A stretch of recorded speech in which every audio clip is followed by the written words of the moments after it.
আসসালামু আলাইকুম, কেমন আছেন সবাই? আশা করি ভালো আছেন। তো এখন আমি বাসায়, এখন আমি বের হচ্ছি। রোমানিয়া থেকে এক বড় ভাই আসবে, তাকে রিসিভ করতে। আসলে ব্যস্ততার কারণে আমি আপনাদেরকে নিয়মিত ভিডিও আপলোড দিতে পারি না। তো ইনশাল্লাহ চেষ্টা করব যে আপনাদেরকে এখন থেকে নিয়মিত ভিডিও দেওয়ার জন্য। তো যেতে যেতে কিছু কথা বলি। রোমানিয়া থেকে যে ভাই আসতেছে, এনার ওয়ার্ক পারমিট বের করা হয়েছে পলিশ কোম্পানিতে। তার ওয়ার্ক পারমিটটা আমি যখন অ্যাপ্লাই করি, তো আমার কাছ থেকে সময় নিয়েছিল 3 মাস। এখানে ওয়ার্ক পারমিটটা বের হয়ে গেছে 5 সপ্তাহের ভিতরে। পলিশ কোম্পানিগুলো সাধারণত আপনাকে যে সময় দেবে, এই সময়ের আগে এরা কাজ কমপ্লিট করার চেষ্টা করে, এই সময়ের পরে না। তো আমাকে 3 মাস সময় দিয়েছিল, আমাকে 5 সপ্তাহের ভিতরে সে ওয়ার্ক পারমিটটা দিয়ে দিছে। তো দিয়ে দেওয়ার পরে তাকে আমি নক দিছি, যে ভাই অ্যাপ্লাই করেছিল। তাকে নক দেওয়ার পরে তার স্যালারি পেয়েছে। স্যালারি পাওয়ার সাথে সাথে সে বলছে যে আমি আজই পোল্যান্ডে আসতে চাই। তো আজ ছিল শনিবার, আমার নাইট ডিউটি ছিল। নাইট ডিউটি শেষ করে এখন বের হয়েছি বাইকে রিসিভ করার জন্য। এখন আমি আছি বাস স্টপে, সামনে বাস আসতেছে, বাসের জন্য অপেক্ষা করতেছি। আমি বাইকে যে অ্যাড্রেস দিয়েছিলাম উনি এখানে চলে এসেছে, আমার আসার আগে 10 মিনিট আগে চলে আসছে। তো আমার লেট হয়েছে, কোম্পানি থেকে বের হয়েছে এবং বাজার করে আসতে আসতে আমার লেট হয়ে গেছে। আমার এখান থেকে যেতে 5 মিনিট সময় লাগবে। 5 মিনিট পরে ভাইয়ের সাথে দেখা হচ্ছে। তো এখানে কিছু কথা আছে যে পলিশ কোম্পানি এবং বাংলাদেশি যে রেস্টুরেন্টগুলো আছে, এর ভিতর পার্থক্য হচ্ছে এই একটাই।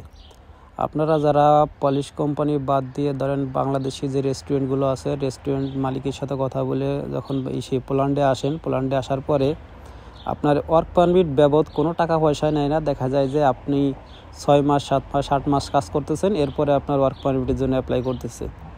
তো এর আগে দেখা যায় যে অনেকেই এই ওয়ার্ক পারমিট ছাড়া কাজ করার জন্য পোল্যান্ডের যে ইমিগ্রেশন পুলিশ আছে এরা ধরতেছে এবং ডিফল্ট করে দিচ্ছে পোল্যান্ড থেকে, বা কেস মারতেছে, এই কেস লড়তেছে। পলিশ কোম্পানি আর কেবাব শপের ভিতরে পার্থক্য আছে, পলিশ কোম্পানি আপনাকে কোনো ওয়ার্ক পারমিট ছাড়া কাজে নেবে না। আর কেবাব শপগুলো হচ্ছে দেখা যায় যে বাংলাদেশের মালিক কথাবার্তা বলে তাকে রাত্রে কাজ করাচ্ছে বা আনটাইমে কাজ করাচ্ছে, এবং মানে কোনো ডিসিপ্লিন নেই, এবং তার tax, juice, A to Z কোনো কিছুই ব্যাংকের মাধ্যমে পে করতেছে না। সব কিছুই মনে করেন যে হ্যান্ড ক্যাশ। আর আপনি যখন একটা কোম্পানিতে, পলিশ কোম্পানিতে কাজ করবেন, আপনার সব কিছু মানে আপনার tax, juice, A to Z, আপনার সব কিছু আপনার এই দেশের যে গভর্নমেন্ট রুলস আছে, রুলস মেনটেন করে চলাচল করে। এনার যে ওয়ার্ক পারমিটটা বের হয়েছে এটা হচ্ছে হোন্ডাই কোম্পানির।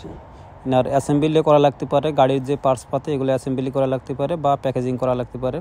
তো কাজ খুবই ইজি, এবং এনার মাসে বাংলা টাকার 1.5 থেকে 2 লাখ টাকা সেভ করতে পারবে নর্মালি। তো একটা রেস্টুরেন্টে আপনি যদি আসেন, আপনি 1 লাখ টাকার উপরে আপনি সেভ করতে পারবেন না, তাও অনেক কষ্ট হয়ে যাবে আপনার 1 লাখ টাকা সেভ করতে। আর পলিশ কোম্পানিতে নিয়ে আসার সাথে সাথে আপনি 1.5 থেকে 2 লাখ টাকা সেভ করতে পারবে। তো আমি সবসময়ের জন্য চেষ্টা করি পলিশ কোম্পানিতে কোনো ভ্যাকান্সি ফাঁকা হইলে আমি বাংলাদেশি কোনো ভাই ব্রাদার থাকলে তাদেরকে কাজের ব্যবস্থা করে দেওয়ার জন্য। তো এখানে পলিশ কোম্পানিগুলো দেখা যায় যে আপনার ওয়ার্ক পারমিট বাবদ কিছু টাকা নিয়ে থাকে, এবং আমি যার মাধ্যমে যে ওয়ার্ক পারমিটটা বের করি তারও কিছু টাকা দেওয়া লাগে। তো এখানে আপনার বাংলাদেশি যদি কোনো রেস্টুরেন্টে কেউ আসতে চান, সেক্ষেত্রে কোনো টাকা পয়সা লাগে না, এবং বাংলাদেশের রেস্টুরেন্টে ওয়ার্ক পারমিট বের হয় অনেক দেরিতে। এখানে আসবেন, আসার পরে তার কাজ করবেন, কাজ করার পরে সে ওয়ার্ক পারমিট বের করে দিবে। একদিন আগে আমি একটা পোস্ট করেছিলাম, পলিশ কোম্পানিতে আমার একটা লোকের প্রয়োজন। তো প্রথমে যে নক দিয়েছিল সেই কনফার্ম করছে, তারই ওয়ার্ক পারমিটের জন্য অ্যাপ্লাই করে দিয়েছি। আপনারা যারা রোমানিয়া বা ক্রোয়েশিয়া থেকে পোল্যান্ডে আসতে চাচ্ছেন, আপনারা অবশ্যই আমার ইউটিউব চ্যানেল এবং ফেসবুক পেজটি ফলো দিয়ে রাখবেন। আমি যখন লোকের প্রয়োজন হয় আমি তখন ওখানে পোস্ট করব, আপনারা যে প্রথমে কনফার্ম করবেন তাকে অ্যাপ্লাই করে দেব। তো বলতে বলতে চলে আসছি ভাইয়ের কাছে। ভাই এখানে একা একা বসে আছে, অনেক টায়ার্ড, অনেক দূর থেকে আসছে এবং ঘুম এসে গেছে চোখে। শনি রবিবার না হইলে ভাইয়ের যে কোম্পানি থেকে আমি ওয়ার্ক পারমিটটা বের করে দিয়েছি, সেই কোঅর্ডিনেটর ভাইকে রিসিভ করে নিয়ে যেত। শনি রবিবার বলেই আমার আজ রিসিভ করতে হচ্ছে, কারণ শনি রবিবার তারা কাজ করে না, তাদের অফিস বন্ধ থাকে, যার কারণে সেও ছুটি নেয় শনি রবিবারে। তো এখন আমি বাইকে নিয়ে যাবো আমার বাসায় নিয়ে যাওয়ার পরে বাসায় শনি রবি সোম 3 দিন রেস্ট করবে, কারণ পোল্যান্ডে বা পুরো ইউরোপে শনি রবি সোম 3 দিনই বন্ধ।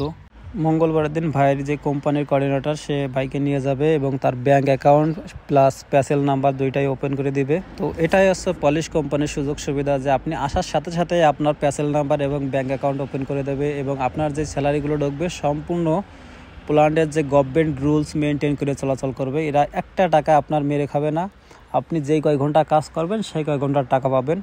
তো ভিডিওটা ভালো লেগে থাকলে অবশ্যই আপনারা লাইক কমেন্ট শেয়ার করবেন এবং আমার ইউটিউব চ্যানেলটা যারা সাবস্ক্রাইব করে নেয় অবশ্যই সাবস্ক্রাইব করে রাখবেন এবং ফেসবুক পেজটা যারা ফলো করে নেয় অবশ্যই ফলো করে রাখবেন। ইউরোপের অন্যান্য সেনজেন কান্ট্রি থেকে আপনারা যদি পোল্যান্ডে আসতে চান এবং পলিশ কোম্পানিতে জব করতে চান আমার সাথে যোগাযোগ করতে পারেন। যে আগে কনফার্ম করবেন তার অগ্রাধিকার থাকবে। এবং পরবর্তীতে কোন ধরনের ভিডিও পেতে চান কমেন্টস করে জানাবেন। সবাই ভালো থাকবেন, আমাদের জন্য দোয়া করবেন। আল্লাহ হাফেজ।